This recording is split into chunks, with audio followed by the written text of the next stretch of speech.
በአንድ ወቅት በአንድ አካባቢ የሚኖር ብዙ የወርቅ ሳንቲሞች የነበሩት አንድ ሰው ነበር። ይህ ሰው ታዲያ ወርቆቹን በግቢው ጓሮ በሚገኝ የአትክልት ስፍራ ውስጥ በሚስጥር ጉድጓድ ቆፍሮ ቀብሮ አስቀምጧቸው ነበር። ታዲያ ይህ ሰው በየቀኑ ጧት ወደ አትክልቱ ስፍራ በመሄድ ቆፍሮ የቀበራቸውን ወርቆቹን ቆፍሮ ያወጣና አንድ በአንድ ቆጥሮ ቦታው ላይ መኖራቸውን እንዲሁም ከቁጥር አለመጉደላቸውን ካረጋገጠ በኋላ እንደገና መልሶ እዛው ቦታቸው አፈር አልብሶ ይቀብራቸዋል። ዘወትር ጧት ይህን ማድረግ ልምዱ ነበር እና ይህን ተግባሩን ሲከታተል የነበረ አንድ ሌባ በአንድ ምሽት በጸጥታ ሰውየው ግቢ ገብቶ ወርቆቹን ቆፍሮ አውጥቶ ይዞበት ይሄዳል። ታዲያ ሰውየውም በጠዋት ተነስቶ እንደ ልማዱ ወርቆቹን ለመቁጠር ወደ ጓሮ ሲሄድ ወርቆቹን የደበቀበት ቦታ ተቆፍሮ ጉድጓዱን ባዶ ሆኖ ተመለከተ። ወዲያውም የሆነው ነገር ገባው። የነበረውን ሀብት ማጣቱንም በተረዳ ጊዜ በሐዘንና በተስፋ መቁረጥ ተዋጠ። አቃሰተ፣ አለቀሰ። ፀጉሩን እየነጨም በከፍተኛ ድምፅ እየጮኸ ያለቅስ ጀመር።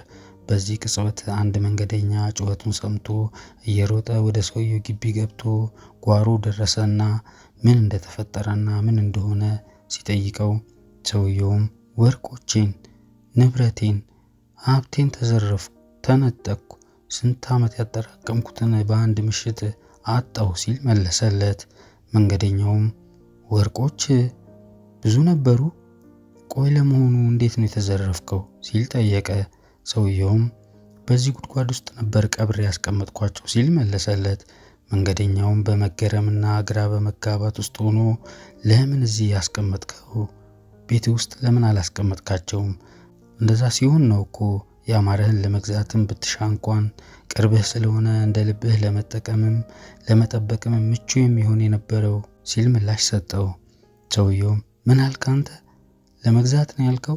ስማ እኔ ወርቆቼ ላይ አንድም አጉድዬ አላውቅም፣ እንዲጎሉብኝም አልፈልግም ብሎ በንዴት ጮኸበት።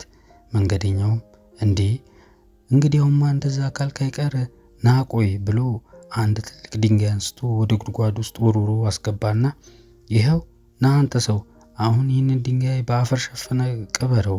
ምክንያቱም ጠፋብኝ የምትላቸውን ወርቆች አንድም ቀን ተጠቅመህባቸው የማታውቀው ከሆነና አንድም ልታጎልበት እቅድ ካልነበረ ተዘረፍኩኝ ያልከው ወርቅ ከዚህ ድንጋይ የተሻለ ዋጋ አልነበረውም ማለት ነው። ስለዚህ ወርቁ ድሮም እንደ ድንጋይ ነበር ላንተ። አሁንም ጉድጓድህ ውስጥ ድንጋይ አለ። እናም ማበድህን መጮህን ትተህ ይህንን ድንጋይ ሀብት አድርገህ በደስታ ኑር። ነበረኝ የምትለው ውድ ሀብት ሁሉ ላንተ ዋጋ ቢስ የነበረ ነው። አሁን ወርቆችህ ዋጋቸውን የተረዳ ሰው እጅ ላይ ገብተዋል ብሎት እዛው በቆመበት ትቶት ወጥቶ ሄደ። ከዚህ ታሪክ የምንማረው ያለንን ገንዘብ እየቆጠብን በጥበብና በአግባቡ እንዲሁም በእቅድ እያወጣን ለጥሩ ዓላማ ብናውለውና ብንገለገልበት የተሻለና ተገቢ ነው።